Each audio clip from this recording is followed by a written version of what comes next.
El día de hoy, jueves 12 de marzo, continuamos con una sesión más de nuestro curso de actualización y divulgación científica, edición 2026.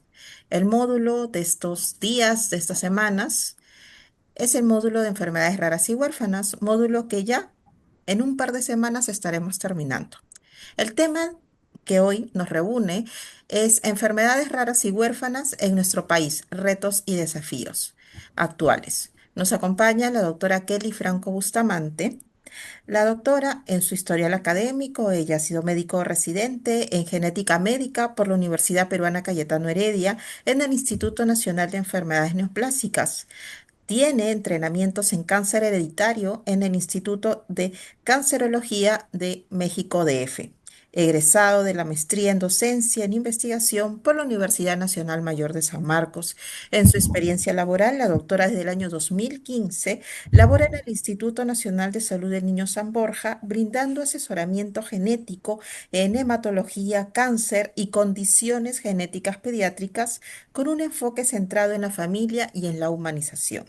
La doctora actualmente es jefa del Servicio de Genética del Instituto Nacional de Salud del Niño de San Borja y tutora de la especialidad de genética médica. Doctora, muchas gracias y bienvenida a la sesión del día de hoy. Le doy el pase para continuar con la clase. Muchas gracias por la presentación. Bienvenidos todos. Vamos a empezar. Me dice Rosalinda si se ve la pantalla.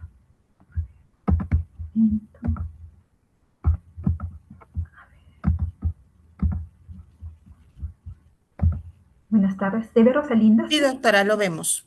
Listo. Entonces vamos a empezar. ¿Qué es lo importante que debemos recordar de las enfermedades raras? Que por definición son enfermedades de baja prevalencia. Estamos hablando en el Perú aquellas que son menor de 1 en 2000. En otros países puede ser 1 en 10.000, en otros puede ser 1 en 1000 y esto se da de una manera consensuada. Son enfermedades diversas, muchas de ellas graves, crónicas, progresivas, ¿no? Algunas de ellas pueden traer mortalidad prematura, una morbilidad alta y tiene un impacto social y económico, ¿no? Entonces, estos son los eslogans que han utilizado este año en el 2026, que es porque es importante conocer su impacto, ¿no? Se sabe que a nivel mundial son muchas las personas con enfermedades raras, son hasta más de 300 millones de personas que padecen una enfermedad rara. Se han descubierto más de 6.000 enfermedades raras y de ellas hablamos que hasta un 70% de ellas pueden ser genéticas y la gran mayoría de estas van a empezar en la infancia, ¿no? Entonces nosotros como médicos o la gente que hace la parte de genética somos personas que nos especializamos ya sea en la parte de la medicina o en el campo de la biología. Y en ambos casos vamos a tener campos de acción en individuos y en familias. Entonces, como áreas en general de genética clínica, esperamos que la genética tiene utilidad en las enfermedades raras, desde aquellas parejas que están buscando un embarazo y pueden tener problemas de abortos a repetición y son portadores de una translocación recíproca, ¿no? Que también es raro. O también podemos empezar a ver estas enfermedades raras ya desde el embarazo, ¿no? Entonces, ahora que está de moda el tamizaje prenatal no invasivo, ya desde el embarazo se puede saber si la niña viene con síndrome de Turner o inclusive algunas microlesiones frecuentes, ¿no? Entonces ya vamos detectando las enfermedades raras desde la etapa prenatal. Cuando mi niño nace, también le puedo hacer el tamizaje neonatal y, por ejemplo, la fibrosis quística y la fenilcetonuria, que son consideradas raras, ya lo podemos diagnosticar desde el tamizaje neonatal. En el campo de la neurogenética, a nivel de país, el centro más importante está en el Instituto de Ciencias Neurológicas, cuya área tiene ese nombre, llamado neurogenética, ¿no? Que tenemos a los médicos. Hay otra especialidad como tal, reconocida en otros países como Colombia o Brasil y México, que se llaman los errores innatos del metabolismo, que son defectos genéticos en cualquier parte de la ruta metabólica y que se pueden expresar de manera, pueden confundir cuadros de diferente tipo, porque como sabemos el metabolito puede estar funcionando en cualquier ruta, en cualquier célula, entonces puede imitar cualquier enfermedad. Es por eso que los errores innatos del metabolismo son muy frecuentes dentro de los problemas neurológicos y en la etapa neonatal, ¿no? Donde vemos que es una de las, esa etapa tan temprana, este niño es muy susceptible a cualquier problema en cuanto a los requerimientos metabólicos, especialmente si se encuentra en un estadio crítico o está sujeto a una cirugía o es dependiente de un ventilador o estamos constantemente en un estrés continuo. Entonces, si bien podría ser un desequilibrio propio de los síntomas de él, también podría deberse a un error innato del metabolismo. Luego vemos la área que es importante, que es la oncogenética. Esta rama lo que trata de ver son los problemas oncológicos, ¿no? Que se deben a problemas genéticos de fondo, ¿no? Hablamos de variantes en línea germinal que los predisponen en algún momento a ser un determinado tipo de cáncer, y esto le llamamos cáncer hereditario, pero también la rama de oncogenética ve el cáncer como tal, porque el cáncer como tal, para que se desarrolle, debió acumular muchos errores genéticos, ¿no?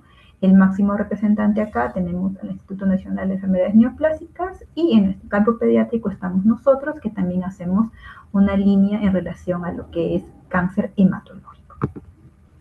Y lo que es genética de poblaciones es una rama muy importante. Esta rama la desarrolla el INS, y también tenemos centros especializados en lo que vendría a ser genética de poblaciones, que es saber nuestra data genética y que nos hace diferentes de acuerdo a nuestra raza, a nuestros orígenes. Por ejemplo, el ADN nativo del peruano tiene características muy diferentes al ADN del africano, al ADN de un paciente caucásico o de una persona asiática, ¿no? Todos nuestros ADNs, a pesar que tenemos millones de letras, son muchos los cambios que nos permiten ser distintos uno del otro sin que haya la necesidad de haber desarrollado una enfermedad.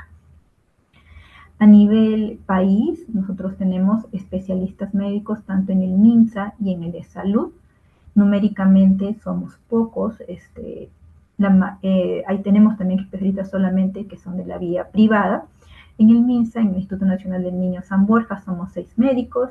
En el Instituto Nacional del Niño Breña son 5. En el hospital, en el INEM son 5 médicos. En la maternidad, 2 médicos.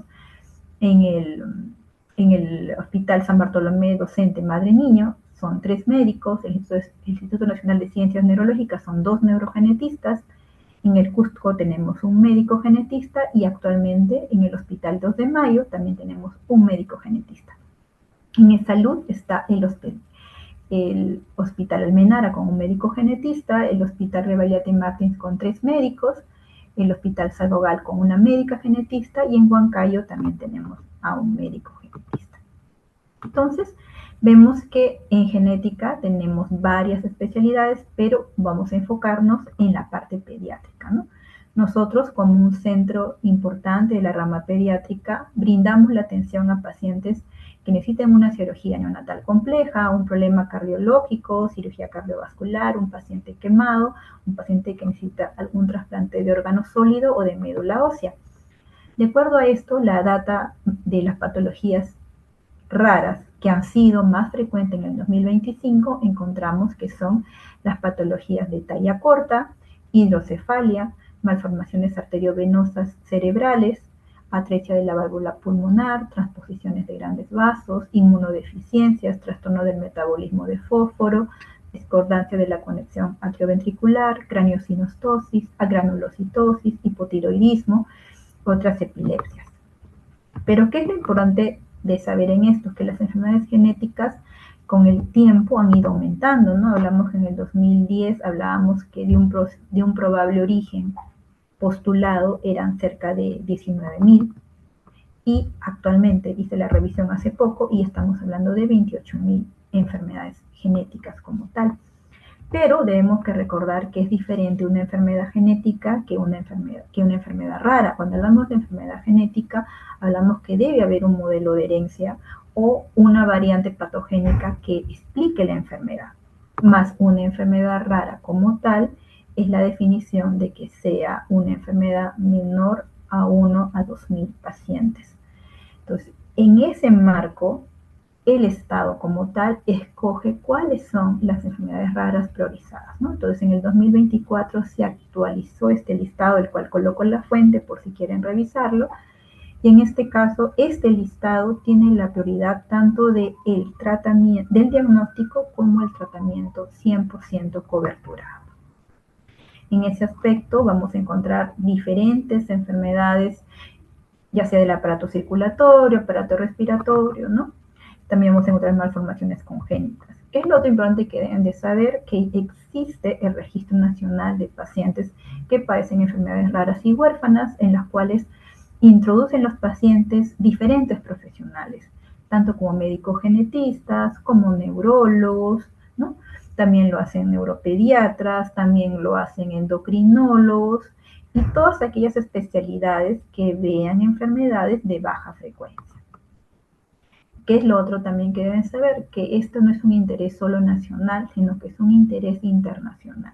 Entonces, como sé que pueden estar escuchándome estos pacientes que están padeciendo una enfermedad rara, o algún médico que le llegue a la consulta al paciente con una enfermedad rara o con un resultado de una enfermedad genética que ya ha ido al genetista, pueden encontrar un portal que es Orphanet, que es totalmente gratuita, donde van a encontrar las enfermedades, información para pacientes, guías de revisión, directorios de profesionales, pero de un ámbito ya internacional. Nosotros como laboratorio, y eso es importante que sepan, que los servicios de genética generalmente involucran un grupo de personas, ¿no? En nuestro caso somos 5 médicos actualmente, ¿no? Me encuentro ahorita yo liderándolo como jefe, tengo una administrativa, tengo al doctor Luis Jaramillo, que es el especialista en tecnologías, para poder evaluar qué técnica es la que nuevamente queremos adquirir, que nada falte en el laboratorio, que todo se mantenga de una manera correcta desde su punto de vista, ¿no? Y con sus apoyos, y aparte que él tiene una trascendencia a nivel de investigación. En la parte del laboratorio, para las tomas de muestras, tenemos a 2 técnicas para cubrir el turno totalmente de 12 horas. Tenemos a biólogos citogenetistas con muchos años de experiencia, tenemos a 6 personas en nuestro equipo. En la parte de biología molecular también tenemos a chicos que se están preparando ya con maestría terminada, otros en curso, relacionados a bioinformática, y nosotros tenemos actualmente autorizado el laboratorio de genética molecular y bioinformática. En el campo médico tengo a Julio Poterico, que es mi informático clínico, al doctor Luis Celis, que hace la parte de cardiogenética, a la doctora Carmen Zucari, que tiene un fuerte en errores naturales del metabolismo, al doctor Carlos, y que está actualmente encargada de la parte de tamizaje neonatal, al doctor Carlos de la Torre, que tiene bastante experticia en la parte de biología molecular, y también viene llevando consigo, liderando también el equipo del Hospital 2 de Mayo. Entonces, estamos en un nuevo equipo, quiero que entiendan que llevar adelante un servicio implica liderar a muchas personas, y también es concientizar el rol que cada uno de ellos pone para poder llegar a dar un diagnóstico genético en una enfermedad rara. En cuanto a nosotros como campo, ¿qué ofrecemos para poder llegar a un diagnóstico de una enfermedad rara? Los pacientes los podemos ver por consulta, por teleconsultas, por interconsultas, por juntas médicas, por teleinterconsultas, ¿no? Entonces, siempre cuando se habla de genética, lo primero que preguntan, ya, ¿cuándo hacemos la prueba genética? Pero es importante recordar que estas pruebas genéticas dentro del campo médico pueden ser para ver problemas cromosómicos, para ver problemas bioquímicos, para ver problemas genéticos como tal, no siempre pensando o sospechando una enfermedad específica, o para poder determinar la probabilidad de transmisión, ¿no? Es así como nació. Muchas son las herramientas que yo puedo utilizar, ya sea el tamizaje, el cariotipo, la fragilidad, el microarray, secuenciamiento, paneles genéticos, exomas y genomas, y vamos a ir hablando uno a uno cuál es su utilidad. En cuanto al laboratorio de citogenética, estamos en lo general, la mayoría de servicios de genética, tenemos el laboratorio de citogenética, genética molecular y lo que vendría a ser bioinformática, ¿no? Y actualmente agradecemos que desde el año pasado ya se aprobó a partir de DIGOIN, desde la parte normativa, que los laboratorios sean acreditados, tanto el laboratorio de citogenética, el laboratorio de genética molecular y el de bioinformática, ¿no? Y el año pasado fuimos aprobados en todas estas áreas. En cuanto al campo de la citogenética, nosotros contamos con personal que se encarga del cultivo, de la tinción, de la microscopía como tal y luego la redacción de los cariogramas, ¿no? Para que al final veamos una foto así en el cual podamos ver nuestros cromosomas, ¿no? Y lo que se hace es ordenar el ADN de acuerdo al tamaño y poder identificar si hay alguna alteración de forma o tamaño. Y eso nos va a permitir detectar si hay problemas genéticos en número o estructura de los cromosomas. Como el ADN tiene millones de letras, solamente detectaríamos con esta técnica aquellos errores mayores de 5 millones de letras, ¿no? Por ejemplo, en este ejemplo, encontremos un síndrome de Turner que es considerado como una enfermedad rara dentro del listado. Luego, con frecuencia encontramos enfermedades raras en nuestra institución en cuanto a pacientes que hacen falla medular. Son pacientes que de pronto bajan todas las líneas hematológicas. Si a esto le unamos un defecto a nivel de los pulgares, a nivel del radio, llamamos estos defectos radiales, por ejemplo, en este caso es un pulgar bífido que se corrobora en la radiografía, le hacemos una fragilidad, que es una prueba especial, somos el único centro que lo hace a nivel nacional y recolectamos todas las muestras del MINSA y las hacemos de manera gratuita. Nosotros colocamos un tóxico a la sangre de esta paciente y como su equipo de reparación está mal, voy a encontrar muchos quiebres cuando le haga esta prueba, ¿no? Entonces, en este caso, justo este paciente tenía este resultado, ¿no? En el cual tenía muchos quiebres y cuando se va a un sistema de puntuación, cuando tiene más de 54, yo le doy el diagnóstico, ¿no? Y por lo tanto, como él tenía 142, estaba frente a un paciente con anemia de Fanconi.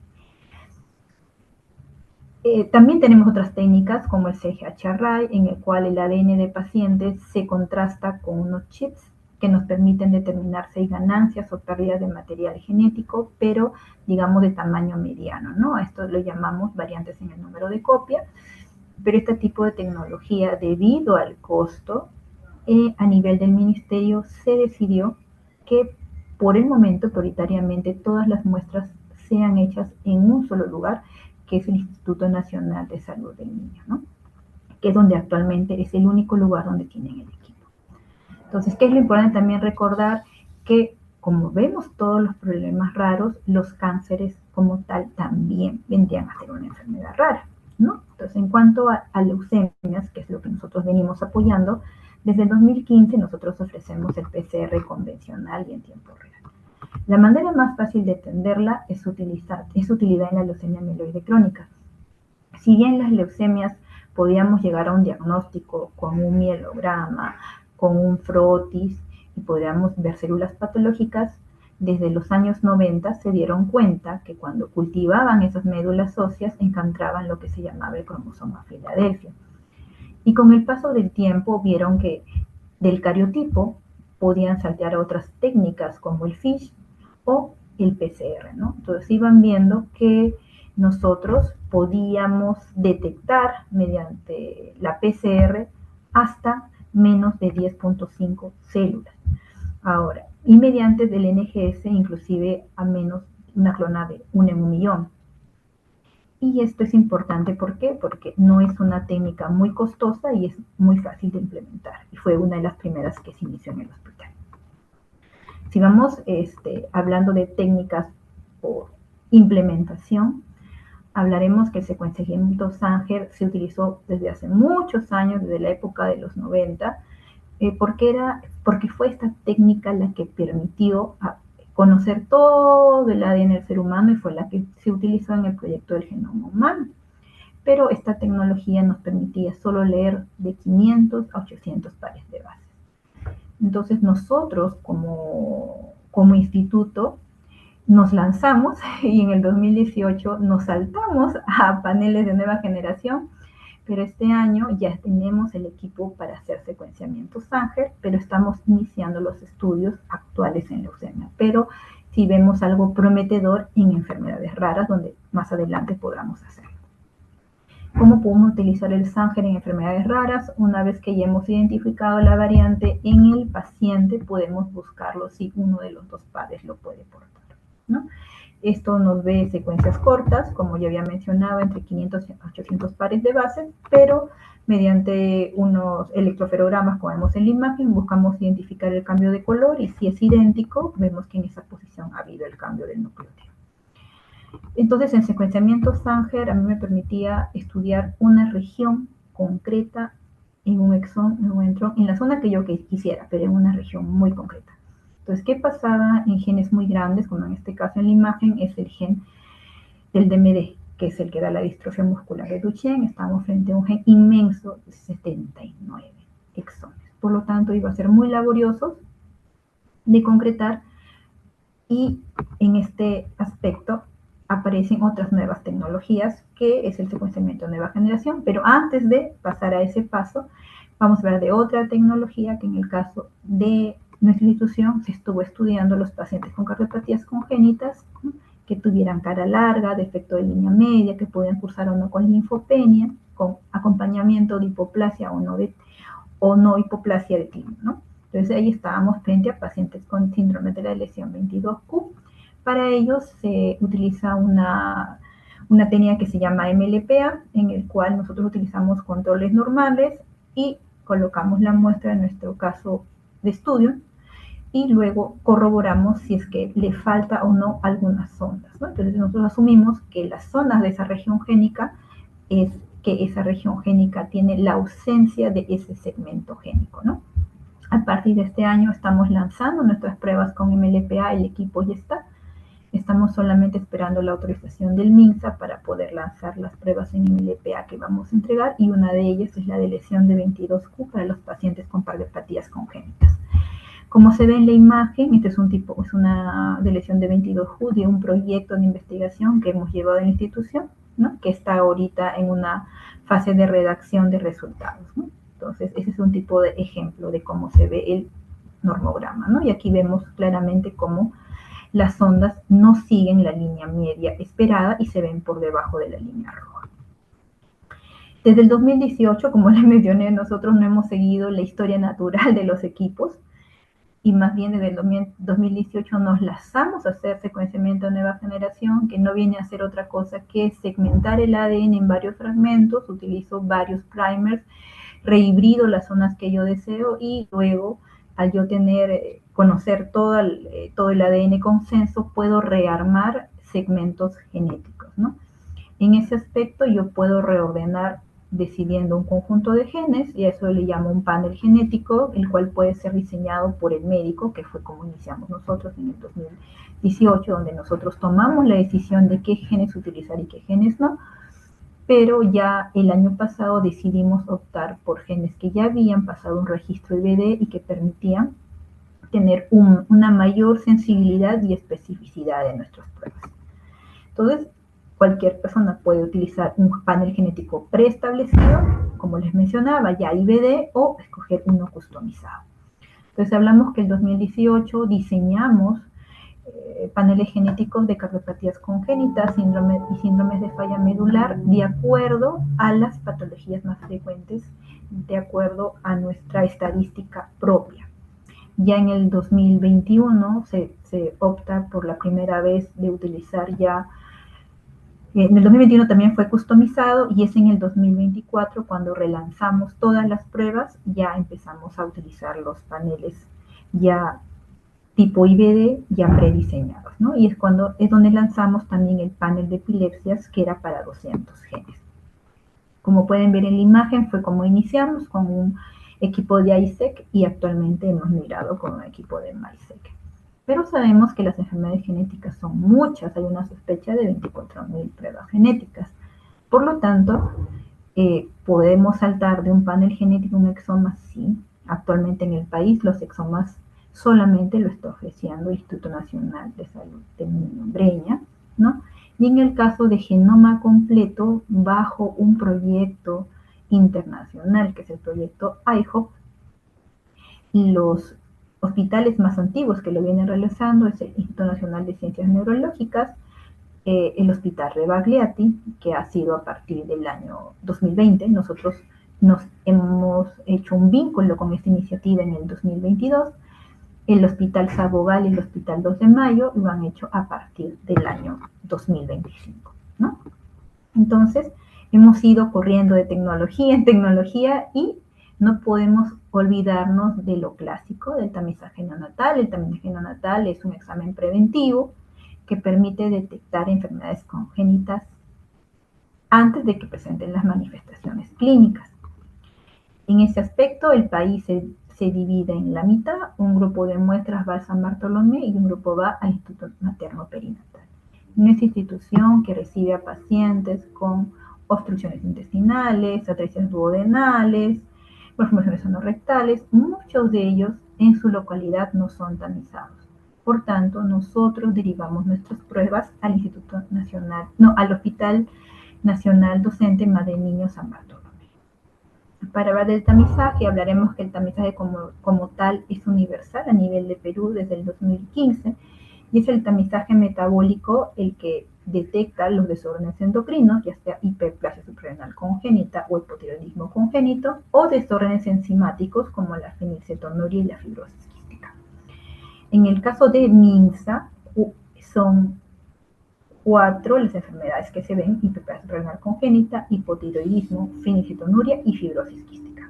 En el caso de salud, desaparece fibrosis quística y aparece galactosemia desde el 2002. ¿Qué es hacia el futuro? ¿Qué es lo que está pasando en otros lugares? Que aparte de hacerme el tamizaje neonatal básico, yo también le corro el NGS.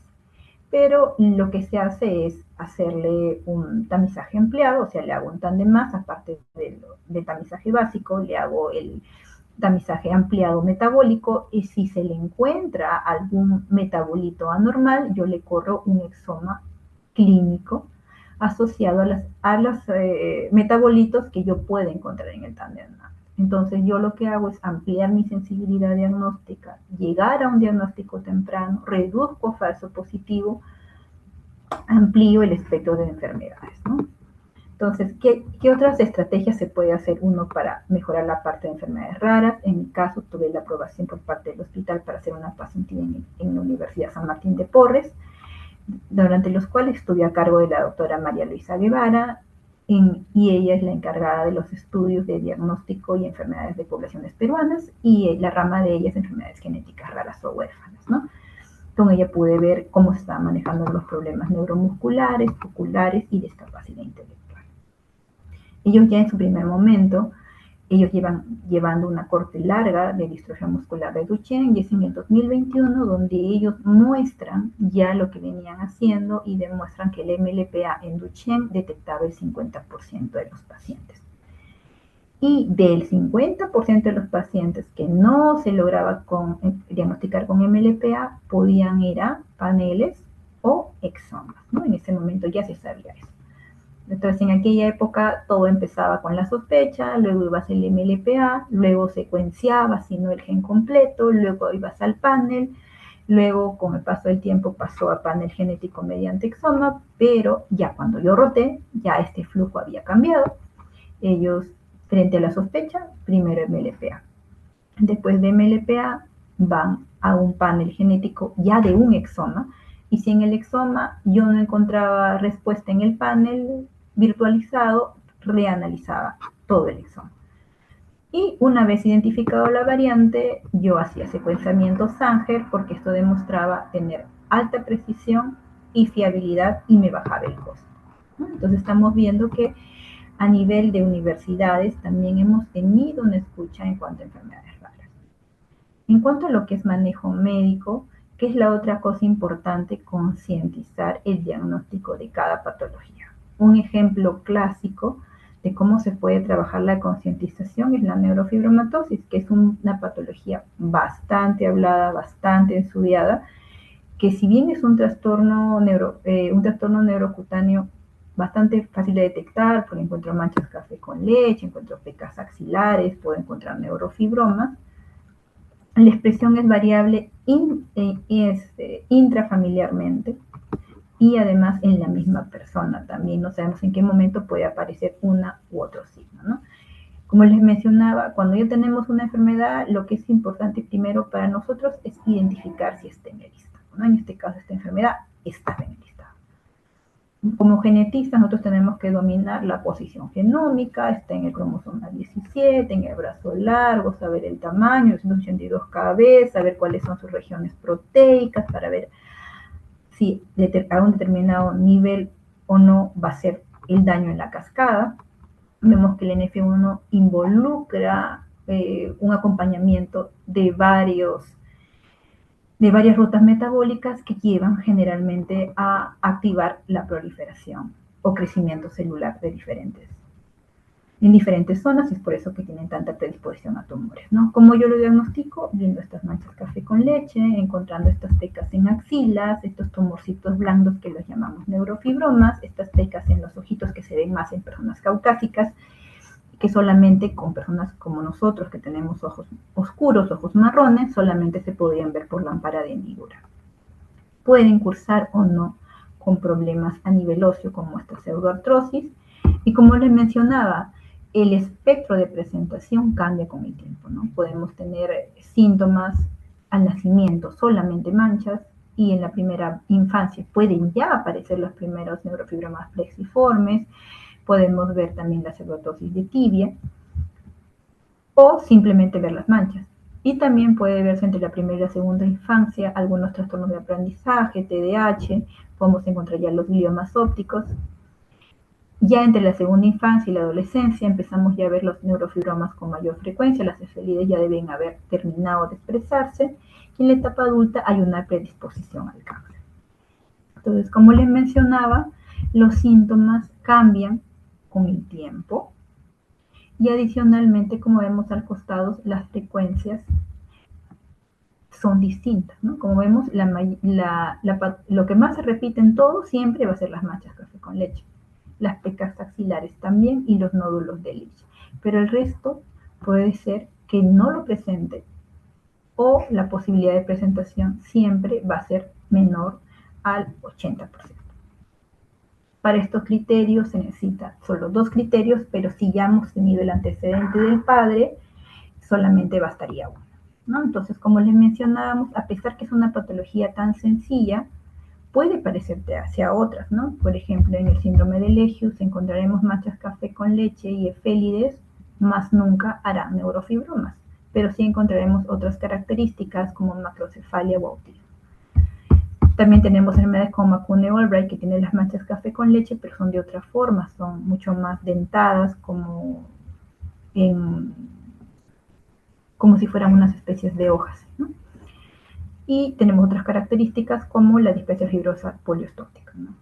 También el síndrome de Noonan puede tener manchas café con leche, tenemos a veces combinados Noonan NF1, pero como vemos, a pesar que es una patología bastante fácil de diagnosticar, no quita el hecho que pueda tener diferenciales. Entonces, es ahí donde las pruebas genéticas sí son importantes, porque cada una de estas patologías tiene genes distintos.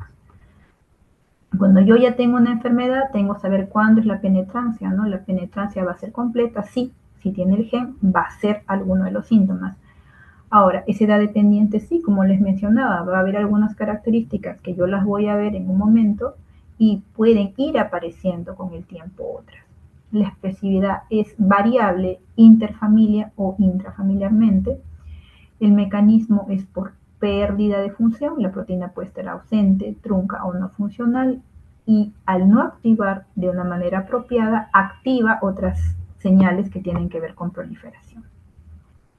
Y como vemos, a pesar que tenemos tantas tecnologías, yo podría iniciar solamente estudiando gen entero, o estudiar este gen por un panel genético, o iniciar con MLPA, o puedo hacer exoma o puedo hacer genoma, ¿no? Pero como les mencionaba, lo ideal es que hagamos un uso racional de estas técnicas.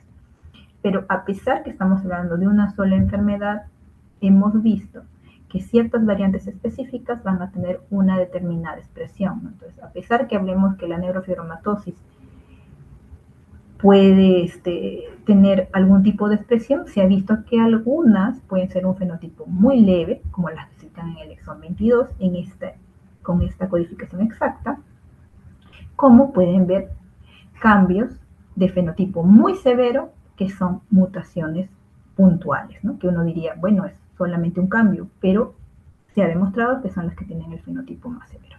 Y lógicamente aquellas que tienen una región génica amplia, más amplia o más afectadas, como las microdeleciones del 17q11.2, van a tener un fenotipo más severo. Pero, ¿por qué es importante? Uno como médico ya identificaste el gen, tú puedes decir la posibilidad de heredar. Estas personas que ya saben que lo tienen, saben que lo van a heredar en una posibilidad del 50% de sus hijos. Entonces, si yo ya sé que por una enfermedad rara, yo puedo ya plantearme visitar una clínica de genética reproductiva y hacer lo que se llama PGTM, ¿no? Tener niños in vitro y poder escoger con una biopsia de trofoblasto y decidir si tiene o no tiene la variante con la que yo nací. Entonces, en el caso que yo decida o no decida tener niños, no quite el hecho que yo el glioma óptico me lo va a manejar el oftalmólogo, el oncólogo, el neurofibroma cutáneo me lo puede operar o no el cirujano plástico o el dermatólogo, que los plexiformes se van a tener que ver en el tiempo con control oncológico, con el genetista, mediante estudios imagenológicos para evitar que esto se malignice y se pueda controlar en un tiempo. Generalmente se excinden aquellos tumores que están en unas zonas que pueden generar problemas por compresión. También hay que tener un poco de cuidado si hacen o no hacen tumores cerebrales, pero siempre se habla que estos pacientes tienen que hacer la resonancia de cuerpo entero antes de pasar a los hospitales de adultos, ¿no? También es frecuente encontrar cáncer de mama, pero ya estamos hablando de un cuidado ya en la etapa adulta, y también que estos pacientes pueden tener neoplasias hematológicas. A veces suelen tener dolor relacionado a la zona donde se ponga el neurofibroma, pueden algunos de ellos sufrir o no de convulsiones. Cuando hay displasia de hueso largo necesita un tratamiento quirúrgico, a veces han venido con nosotros derivados de traumatología, y también tiene que ver si cuando hay displasia del esfenoides podría necesitar un manejo multidisciplinario por un equipo de cráneo facial, ¿no? Más que nada, nosotros vemos la parte quirúrgica, ¿no? Las escoliosis pueden necesitar o no un manejo traumatológico, a veces tienen problemas endocrinos que necesitan un soporte como tal, pero ahí estamos hablando nosotros como médicos que podemos actuar y todas las herramientas que utilizamos, patología por patología. Entonces, cuando nosotros vemos un paciente independiente de la consulta, se puede ir hacia una determinada terapia, ya sea por nosotros o acompañada de algún médico adicional, como este caso que el hospital brinda el soporte quirúrgico. Pero como retos hechos en cuanto a la parte de enfermedades raras, nosotros desde el 2017 venimos realizando actividades docentes para que sepa la importancia de la genética en los diferentes años. El último evento se fue en el 2023, que fue un curso de actualización en genética médica, donde se pudo invitar la participación de la mayoría de médicos genetistas del país. ¿Qué es lo importante? ¿Qué es lo que se ha hecho y qué es importante recalcar? Que actualmente ya se vienen apoyando para que haya más plazas de residentados. Recién a partir del año pasado, por primera vez, 4 hospitales ya tenían la posibilidad de poder formar residentes. En Niño San Borja ofrecemos 2 plazas, una plaza libre y una plaza cautiva, por la Universidad Nacional Mayor de San Marcos. La Universidad Cayetano Heredia tiene 2 plazas en el Instituto Nacional de Enfermedades Neoplásicas, una plaza en el Hospital Docente San Bartolomé Docente Madre Niño, y el Instituto Nacional de Salud del Niño de Breña ofrece la plaza cautiva de la Universidad Privada San Martín de Porres. ¿Qué es lo otro que es importante?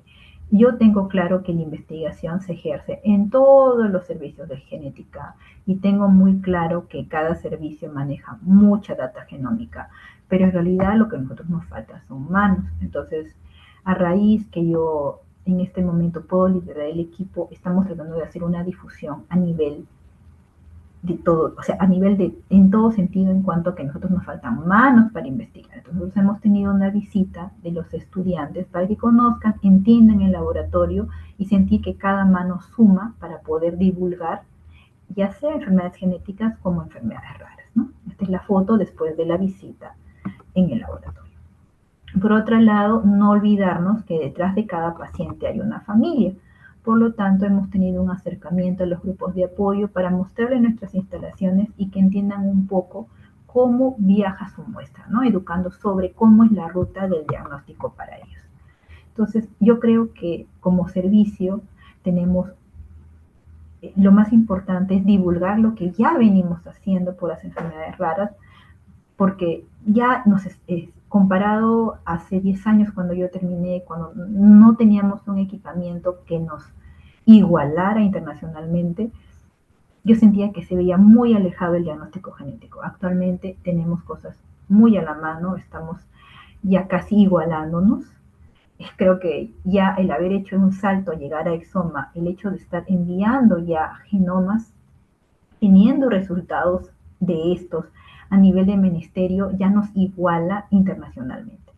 ¿Qué nos faltaría actualmente? Si bien tenemos aprobado el laboratorio de genética, tenemos aprobado el laboratorio de citogenética, el laboratorio de informática, es el reconocimiento como una unidad prestadora de servicios. ¿Qué significa eso? Que se nos reconoce como especialidad, que podemos hacer tanto la consulta como poder hacer la parte del laboratorio.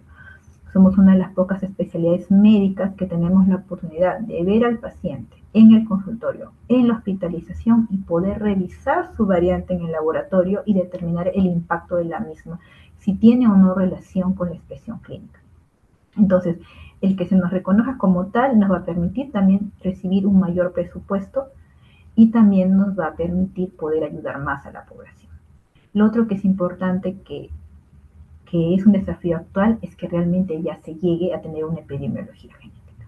Ahorita había una lucha constante de poder diagnosticarlas, pero nos falta el tiempo para poder ver cuáles son las más importantes, dónde estoy teniendo yo un efecto fundador y yo poder ir a esa zona, tener una concientización de estas personas para limitar un poco la segregación. Pero debemos recordar que en el asesoramiento genético, a pesar de identificar dónde está el problema, cada uno es libre de tomar sus decisiones, pero las tomarías conscientizadas.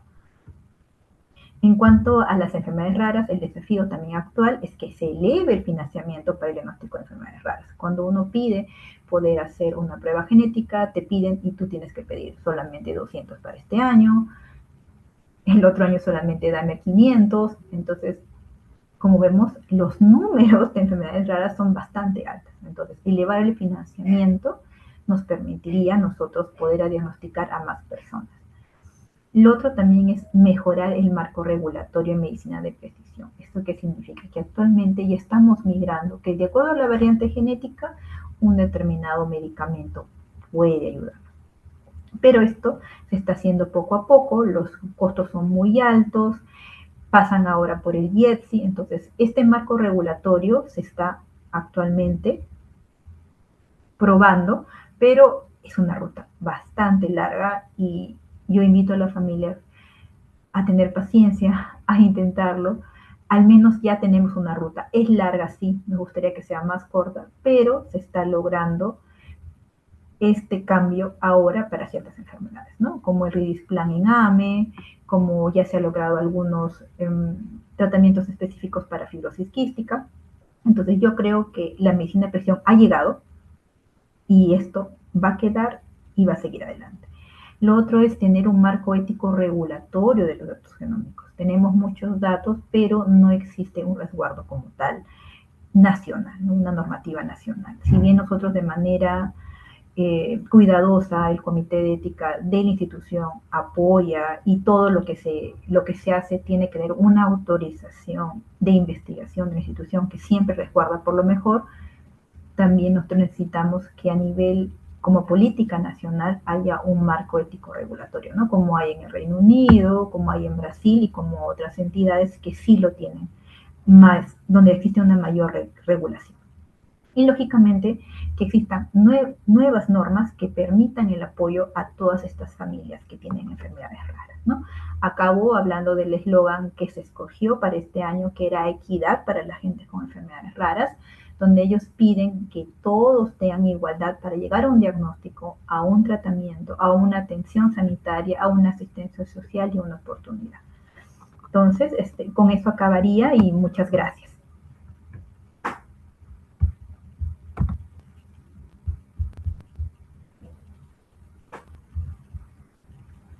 Rosalinda. Doctora, muchas gracias. Mm. Quiero preguntar si en el chat tienen alguna consulta. ¿Hay alguna duda para nuestra ponente, por favor?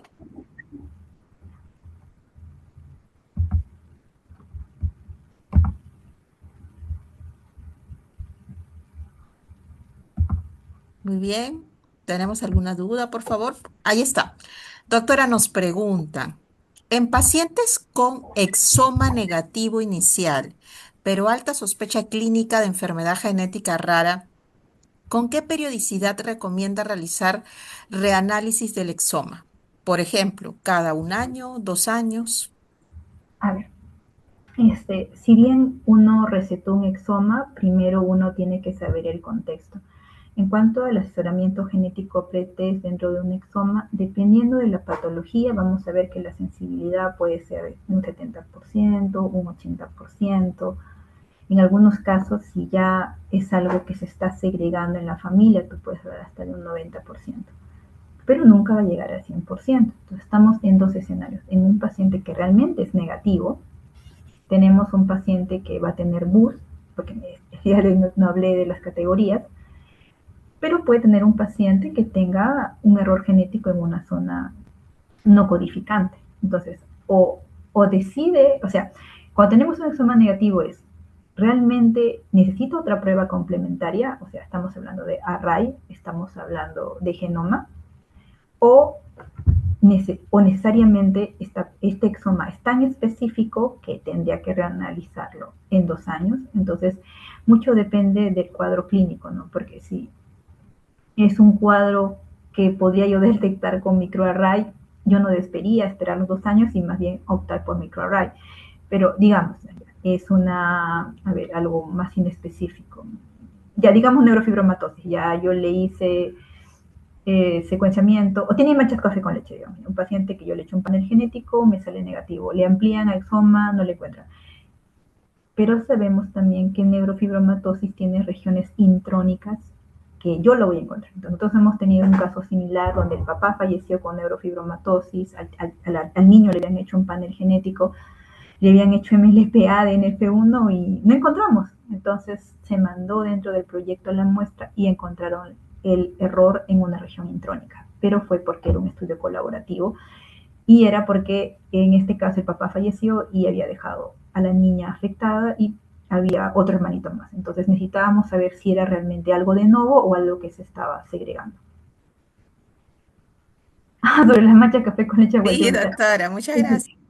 Ya. En cuanto a las manchas café con leche, les explico un poco. En cuanto a las manchas café con leche, las manchas café con leche, en el mejor escenario, en las formas más leves, son como unas pecas. O sea, las personas que son pecosas transmiten las pecas y no hay ningún problema. El problema es que cuando yo tengo manchas café con leche y el perímetro cefálico es grande, entonces estamos juntando manchas café con leche con perímetro cefálico amplio, hablamos del síndrome de Legius. Entonces aquí yo tengo que hacerle una prueba genética y ver si sale o no el gen SPRED1. Si es el gen SPRED1, no hay riesgo de tumores. Mi única manifestación son manchas café con leche y perímetro cefálico grande y no hay ningún problema. Y no es que más adelante va a salir tumores, simplemente es eso. Y se descubrió a raíz que los pacientes que había alta sospecha de neurofibromatosis nunca hacían un tumor, nunca hacían un cáncer. Entonces, manchas café con leche es un signo sí que nos guía a seguir indagando algo más. Entonces yo tengo dos opciones como clínico, ¿no? Anualmente lo examino y busco algo más, o le explico, mire, si va a una prueba, a un panel o a un exoma, el rango de detección es este, pero siempre mirándolo de una manera completa y viéndolo de pies a cabeza si no le encuentro un signo adicional. Ya habiendo explicado que si yo tengo manchas café con leche, más efélides o manchas café con leche, más un problema óseo que lo veo a la inspección, o yo lo mando al oftalmólogo y ya le ve lesiones en la vía óptica, ya ni siquiera sería necesario la prueba genética, porque ya tiene el cuadro de neurofibromatosis clínica. Eso también es importante. Los pacientes con neurofibromatosis, yo le puedo pasar un panel, un exoma, y el rango de detección no va a pasar del 50 al 60%.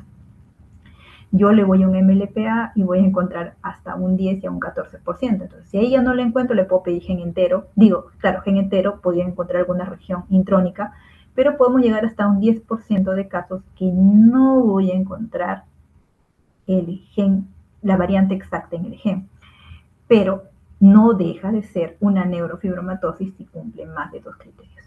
Entonces sí, las manchas de café con leche sí tiene que ser evaluado por un médico genetista porque es un signo guía que nos hace sospechar varios problemas. Pero si está solito, solito, solito, es lo mismo que un lunar. No habríamos que preocuparnos, pero sí es importante que lo vea un especialista para que determine si es algo muy sencillo o es un radar a que ya hay una condición genética de fondo. Muchas gracias, doctora. Nos pregunta la doctora Laura Trujillo. Muy interesante su ponencia, felicidades. Me pregunto si permiten estancias de investigación o prácticas para profesionales no médicos, como biólogos con especialidad en biología molecular en sus laboratorios. Muchas gracias. Ah, ya, sí, Laura, muy buena pregunta. Sí, nosotros actualmente estamos recibiendo pasantes. Nosotros no, todavía no tenemos prácticas porque quienes deciden el tipo de rotante, pasante, dependemos de la unidad de docencia. Nosotros brindamos las instalaciones, pero tenemos la autorización para pasantes. Pero aún no tenemos internos, aún no tenemos practicantes y esto depende mucho. Nosotros podemos dar el lugar, pero todas estas decisiones de qué es lo que se autoriza, no los requisitos, pasan primero por evaluación del área de docencia. Muchas gracias, doctora. Dos preguntitas más, aprovechando estos minutos finales. Doctora, ¿se considera las hemangiomas como enfermedades raras? Sí, los hemangiomas, dependiendo, los hemangiomas son los tumores, son los lunares vasculares, ¿no? Son pequeños. Inclusive existe todo un grupo que ve la parte de hemangiomas y son de una extensión grande. Cuando los hemangiomas ya son muy grandes, ya empieza a haber una sospecha genética. Entonces, de que dependiendo de la extensión, es lo que nos hace sospechar que es muy raro. Si es solo uno, si es bastante pequeño, estamos hablando de un problema dermatológico. Cuando es extenso, ya estamos hablando de una malformación vascular. Y dentro del grupo de malformaciones vasculares hay un gran grupo de enfermedades genéticas. Rosalinda, hay Gracias, otra pregunta doctora. más que... Sí, el doctor Christian nos pregunta, ya la última pregunta. Buenas tardes, doctora. ¿Conoce de alguna propuesta para poder descentralizar la asesoría y atención genética para que pueda brindarse el acceso a más pacientes en otras regiones? Bueno, una propuesta también es difundir a través de los canales como estos cursos o capacitaciones que permiten llegar, ¿no?, a más regiones y no solo a regiones, sino también a otros países que nos acompañan de manera constante. Doctora, le cedo la palabra ya para concluir nuestra capacitación del día de hoy. Sí, en realidad el hecho que hayamos aceptado ampliar el residentado médico era con la idea de centralización. Inicialmente cuando salí yo era uno anual y también yo inicialmente regresé al norte, que fue donde yo me formé, y fue muy difícil poder encontrar un lugar que te permita implementar un servicio. Y a veces uno sale con la idea, yo regreso a mi región y lo hago, y a veces no es tan sencillo, a veces son decisiones prácticamente políticas o necesitas mucho apoyo para iniciar algo que está nuevo.